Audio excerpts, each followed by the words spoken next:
کا موضوع ہے وہ ہے ٹائم مینجمنٹ، کہ اپنے وقت کو کیوں منظم کریں اور کیسے منظم کریں۔ سب سے پہلے اس کو ہم دیکھتے ہیں قرآن اور حدیث کی روشنی میں، کہ اللہ رب العزت نے ہمیں جو قرآن دیا، رسول اللہ صلی اللہ علیہ وسلم کے ذریعے جو ہم تک پیغام پہنچا ہے، جسے ہم صبح سے لے کے شام تک پڑھاتے رہتے ہیں، تو اس سے اور رسول اللہ صلی اللہ علیہ وسلم کی زندگی سے وقت کو منظم کرنے کے حوالے سے ہمیں کیا پیغام ملتا ہے اور یہ کیوں ضروری ہے۔ سب سے پہلی چیز اگر ہم دیکھیں کہ اللہ تعالیٰ نے یہ دن اور رات کا جو نظام بنایا ہے، ان فی خلق السماوات والارض واختلاف اللیل والنہار لآیات لأولی الالباب، اس آیت میں اگر ہم غور کرتے ہیں تو واختلاف اللیل والنہار، کہ دن اور رات کی جو تبدیلی ہے اس میں ہمارے لیے کوئی سبق ہے،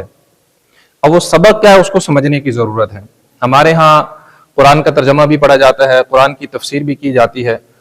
اس کے ساتھ ضرورت ہے قرآن کے احکامات پر تدبر کرنے کی۔ ہمارے یہاں عام طور پہ یہ ہوتا ہے کہ ہم اس کا ترجمہ پڑھا دیتے ہیں، پڑھ لیتے ہیں، تفسیر پڑھ لی اور پڑھا دی اور آگے نکل گئے۔ بہت سارے مقامات قرآن پاک میں ایسے ہیں کہ جس میں روزانہ کی بنیاد پہ جو ہم کام کر رہے ہوتے ہیں ان کے حوالے سے ہمیں کوئی نہ کوئی سبق حاصل ہوتا ہے، لیکن تدبر نہ کرنے کی بنیاد پہ ہم اس چیز کو حاصل نہیں کر پاتے۔ اسی طرح قرآن پاک کے اندر ہے فسبحان اللہ حین تمسون وحین تصبحون، دو اوقات کا ذکر ہے۔ اس سے آگے کیا ہے جی؟ حافظ صاحبان کو بیٹھے ہوئے ہیں، کتنے اوقات کا ذکر آ گیا؟ 4 اوقات کا، صبح، دوپہر، شام اور رات۔ اس کا مطلب ہے کہ اللہ تعالیٰ نے جو 4 اوقات ذکر کیے ہیں اس کے اندر کوئی نہ کوئی حکمت ہے۔ اب ہم دیکھیں کہ صبح ہم جاگتے ہیں اور شام دن کو اپنا روٹین سے کام کیا، رات کو جا کے سو گیا، کیا کبھی ہم نے اس چیز پہ غور کیا ہے کہ اللہ نے صبح کے وقت کو الگ سے ذکر کیا، دن کے وقت کو الگ سے ذکر کیا، شام کے وقت کو الگ سے ذکر کیا اور رات کے وقت کو الگ سے ذکر کیا ہے؟ اب یہ چیز ہمیں اس وقت سمجھ آئے گی جب ہم ترجمہ اور تفسیر کے ساتھ ساتھ قرآن میں تدبر کریں گے، غور و فکر کریں گے۔ اور حدیث کی طرف اگر ہم تھوڑا سا دھیان دیں، سوچیں، تو آپ علیہ الصلوۃ والسلام نے مسلمانوں کی جو خصوصیات اپنے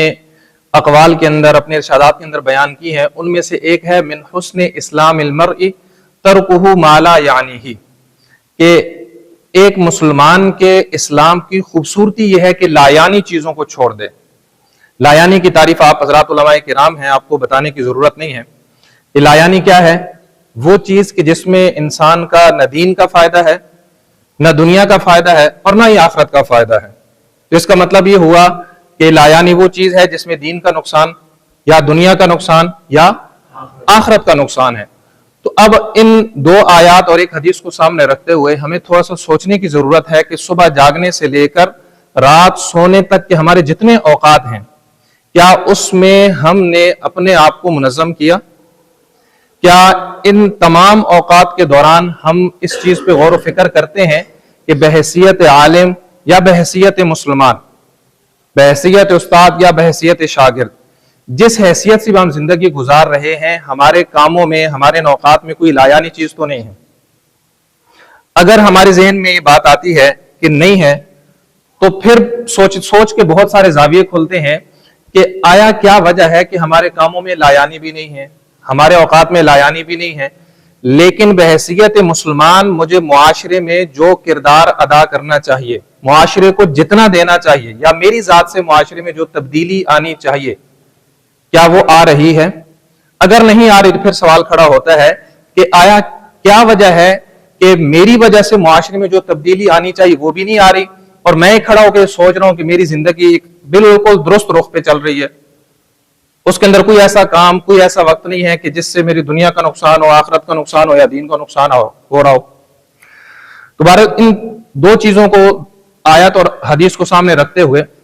ہمیں جو بنیادی چیز سمجھ میں آتی ہے کہ ایک مسلمان کی زندگی منظم ہونی چاہیے، مؤثر ہونی چاہیے اور مفید ہونی چاہیے۔